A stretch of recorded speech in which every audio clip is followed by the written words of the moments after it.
जय श्री कृष्णा। कार्तिक स्नान में पीपल पतवारी की पूजा का विशेष महत्व है। तो पीपल और पतवारी की कहानी कार्तिक स्नान करने वाले और व्रत रखने वाले जो लोग हैं उनको अवश्य सुननी चाहिए। और कार्तिक स्नान से संबंधित जितनी भी कहानियां हैं वो चैनल पे अपलोड की गई हैं, तो आप ज़रूर सुने। और अगर आपको वीडियोस पसंद आएँ तो चैनल को लाइक कीजिएगा और सब्सक्राइब कीजिएगा। तो आइए पीपल और पतवारी की कहानी। एक गुजरी थी, उसने अपनी बहू से कहा कि तू दूध दही बेच आ। तो वह दूध दही बेचने गई।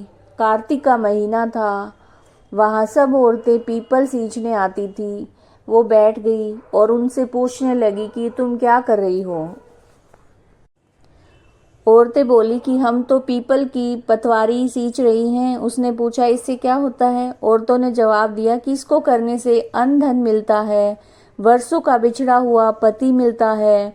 उस गुजरी ने कहा तुम तो पानी से सींच रही हो, मैं दूध दही से सींचूंगी। उसकी सास रोज कहती तू दूध दही बेचकर पैसे ला कर दे। तो उसने कहा जब कार्तिक का महीना पूरा हो जाएगा तब ला दूंगी। कार्तिक का महीना पूरा हो गया और पूनम के दिन गुजरी पीपल पतवारी के पास धरना लेकर बैठ गई। पीपल ने पूछा तू यहाँ क्यों पड़ी है। उसने कहा मेरी सास दूध दही के पैसे मांगेगी। पीपल ने कहा मेरे पास पैसे नहीं हैं, ये भाटे डंडे पान पत्ते पड़े हैं, ये ले जा और गुल्लक में रख दियो। और जब सास ने पूछा कि पैसे लाई है तो गुजरी ने कहा हाँ मैंने पैसे गुल्लक में रखे हैं। तब सास ने गुल्लक खोल कर देखी तो सास देखती रह गई। उसमें हीरे मोती जगमगा रहे थे, पत्तों का धन हो गया था। सास बोली कि बहू इतना सारा पैसा कहाँ से ले आई। तो बहू ने आकर देखा कि बहुत सा धन पड़ा है। तो गुजरी ने कहा सासू जी मैंने 1 महीना दूध दही से पीपल की पतवारी को सींचा था और उससे धन मांगा था। उसने मुझे भाटे डंडे पत्ते दिए जो मैंने गुल्लक में रख दिए और वो हीरे मोती हो गए।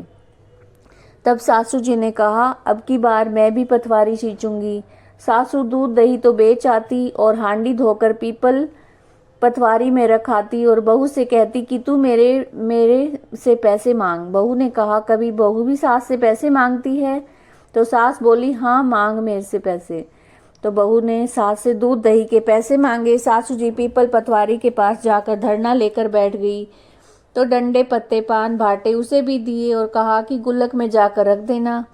फिर बहू ने खोल कर देखा तो उसमें कीड़े बिलबिला रहे थे। तो गुजरी ने सास से कहा कि ये क्या है। सास देखकर बोली कि पीपल पतवारी ने तुझे तो अंधन दिया और मुझे कीड़े मकोड़े दिए। तब सब बोले कि बहू तो सच से सींचती थी, वो सच्चे मन से सींचती थी और सास है वो धन की भूखी सींच रही थी। इसलिए पतवारी माता जैसा बहू को दिया वैसा सबको देना और जैसा सासू को दिया वैसा किसी को मत देना। जय श्री कृष्णा।